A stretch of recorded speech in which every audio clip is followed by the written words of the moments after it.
Hi, this is Ron Kincher from Muddy River News. We have a great panel with us today. We have Maria Coons with the Hannibal Regional Economic Development Group, basically, and the Hannibal Port Authority, and a couple of Niemanns. We have Richie Niemann and Rich Niemann Jr., and you guys got some fun information to pass along. And first of all, Maria, why don't you just tell us what your role is in the community?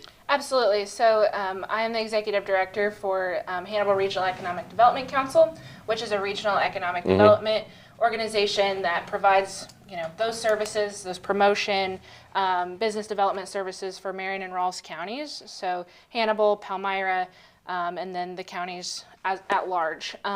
Since about 2020, we've also had a relationship with the Marion Rawls Regional Port Authority. We provide administrative services for them. So the Port Authority is actually like a political entity. It has the ability to operate as government, but they use us to kind of manage it and grow it. And so I am here in that capacity. And you've got some information to pass along to us here on Muddy River News about a new development you guys are putting together. Yeah, so if you've gone across the bridge and you're in West Quincy, you've seen the sign, future home of the Hannibal Regional Port Authority. I'm super excited today to get to share that we have our first tenant, and we brought him with us, and so we have the Niemanns here to talk about that too. So it's right across the bridge, right? As you go across to West Quincy, it's on the left side, correct? Yep, absolutely, the south side. And the Niemanns are going to be an anchor tenant of that facility. So what are you guys going to do? Yeah. Well, I want to go back first and talk a little bit about history, because we've been in West Quincy since 1947. And so we've been, and of course, when we started over there a long, long time ago, it was a grocery store. And we also had a Gamble's variety store over there. And then flood happened, and this happened, and that sort of thing. And so over the past number of years, we've been Haymakers over there, and we've got a great team over there, and we love that. And I'm going to let Richie talk a little bit about we've invested a lot of money where we are over there currently, but this is a whole new investment here that he's going to talk a little bit about what we've got planned. All right, Richie, you're the VP of Operations for non-perishable for Niemann. So what do you got planned over there? Yeah, for all non-grocery, Haymakers, convenience stores make up a good chunk of what those stores are. And as Dad said, we've been in West Quincy for a number of years. Haymakers for probably the last, we'll call it 8 or 10, when we did our kind of big remake over there. And since then, we've developed Haymakers as a brand. To be maybe even more so beyond what we're doing today. So it's going to be an incredible site, probably one of the larger projects that we've done. So are you putting another Haymakers in? Yes. At the Port Authority? Yeah, among other things, it's about just under 8 acres, I think, is what the total piece of ground is. The Haymakers, be a fairly large part of that. But there'll be some additional retail opportunities on that 8 acres that we have just started a planning phase on at this point. So what do you do with the old Haymakers? Well, at this point, our plan is to continue to operate this development. Is a big one, so it's going to take some time to be able to kind of put it all together. But our plan and our hope is that we believe there's enough over there that we would end up with 2 locations. So just let me add a little something to that. With everything that Maria has planned and what we're doing, we think the activity is going to grow tremendously over there. So we believe that it's it can handle the area can handle that. The traffic will increase quite a bit over there is what we're thinking. So what you guys are responsible for, you're putting in another Haymakers, then are you building additional retail space as a part of that? I don't want to say strip mall necessarily, but some sort of retail space to go with that Haymakers that people will be able to rent out then and lease? I think there'll be a combination of both. Maria and her team have a really big project, and I know that she's commented that there's a lot of movement kind of starting to happen, kind of maybe in the last 6 months, maybe in hyperdrive. But for our portion of the project, there'll be the Haymakers that we'll operate, and we do a lot of things, and we're kind of going through our book of business and deciding what might work over there. But I believe there's definitely going to be opportunities for other folks to to have some space. So that's your money you're putting in there for the development you're doing, the Niemann's money. And then what else are you planning on putting over there, Maria? Yeah, so we own 87 acres, and then on top of that, we have a purchase option on an additional almost 300. So we have, a very large site over there. And when the Niemanns approached us, we had that site is meant to be a multimodal destination. So obviously we're right up next to the levee, we're right up next to the BNSF rail line, and so it's prime location for movement of goods. And so what we're planning to do with most of that acreage is industrial or some sort of multimodal of taking things from either the river or the rail and putting it on truck and vice versa.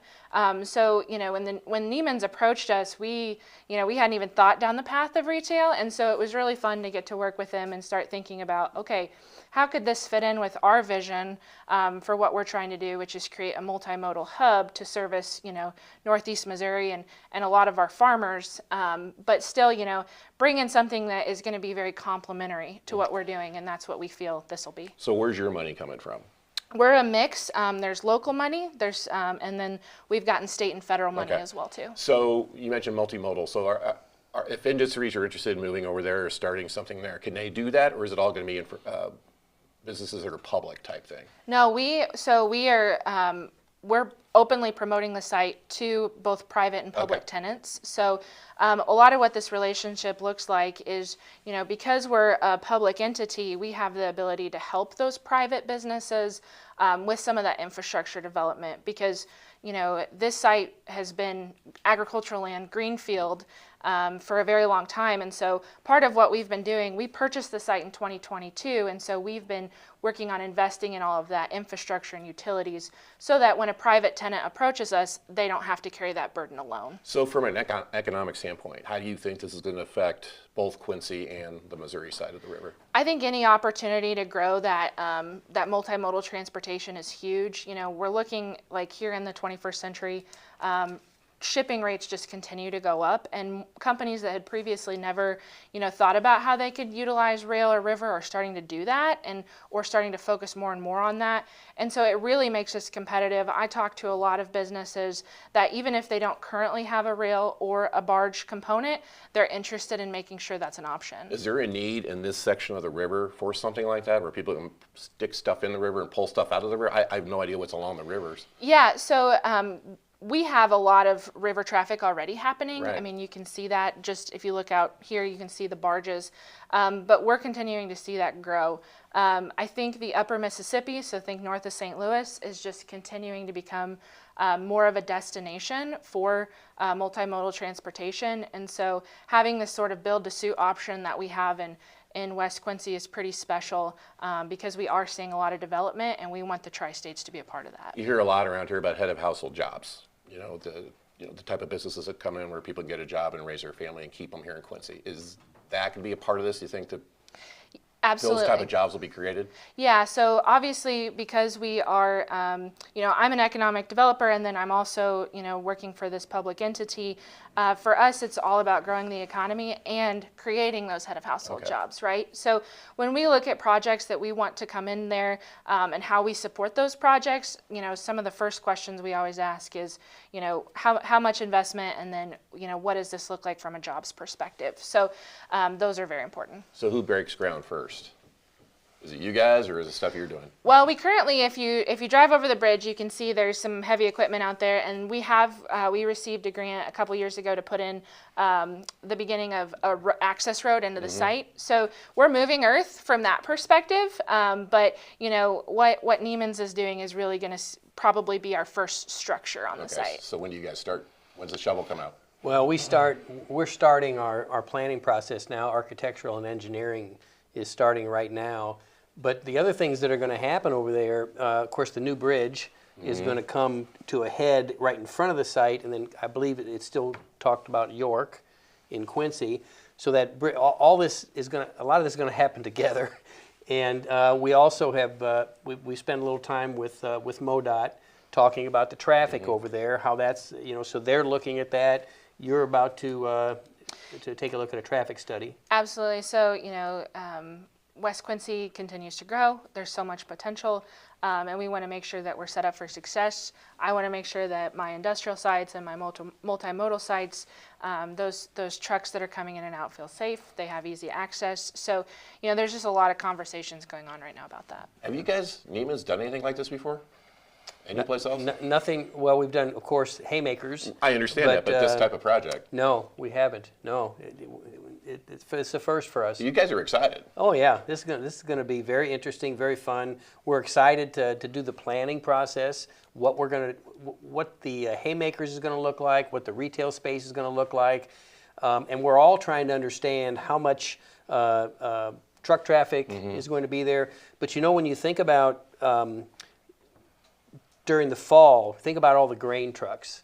And if it does come to pass that we have grain unloading there on that side of the river, and this could be very interesting. How this all, yeah. We think our retail complements what their overall objective is.